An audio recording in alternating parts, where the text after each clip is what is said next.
Hi hello welcome to NN media. అమ్మాయితో మాట్లాడాడని బట్టలు ఇప్పి కొట్టారు ఒక అబ్బాయిని. ఆ కథ ఏంటో ఈ వీడియోలో చూద్దాం. ఛత్తీస్గఢ్ రాష్ట్రం సక్తి జిల్లా దేవ్గాన్ అనే ఊరికి చెందిన వ్యక్తి రాహుల్ అంచల్, వయస్సు 21, దళితుడు.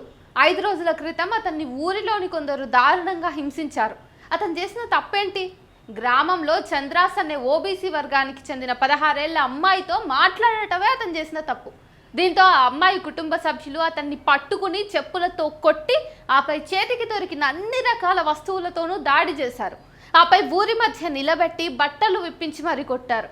అక్కడితో వారి కోపం తీరలేదు. గ్రామంలోని బీసీలకు మరికొందరు అగ్రకులాల వారు తోడై రాత్రంతా అతన్ని బంధించారు. కనీసం మంచినీరు కూడా ఇవ్వకుండా దెబ్బలు కొడుతూనే ఉన్నారు. దీంతో అతను అపస్మారక స్థితిలోకి వెళ్ళాడు.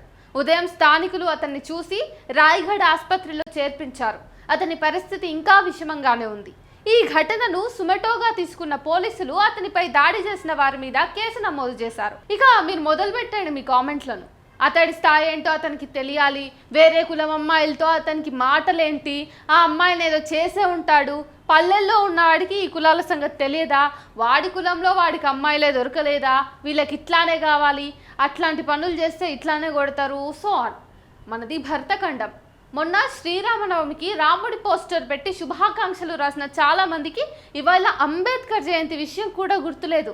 రాముణ్ణి అందరి వాడని చేసే తెలుగు మహానుభావులు చాలా హాయిగా అంబేద్కర్ని మాలమాదిగల నాయకుడిని చేసేసి ద్వేషం పెంచేసుకున్నారు. ఇదే ఇక్కడ వైచిత్రి.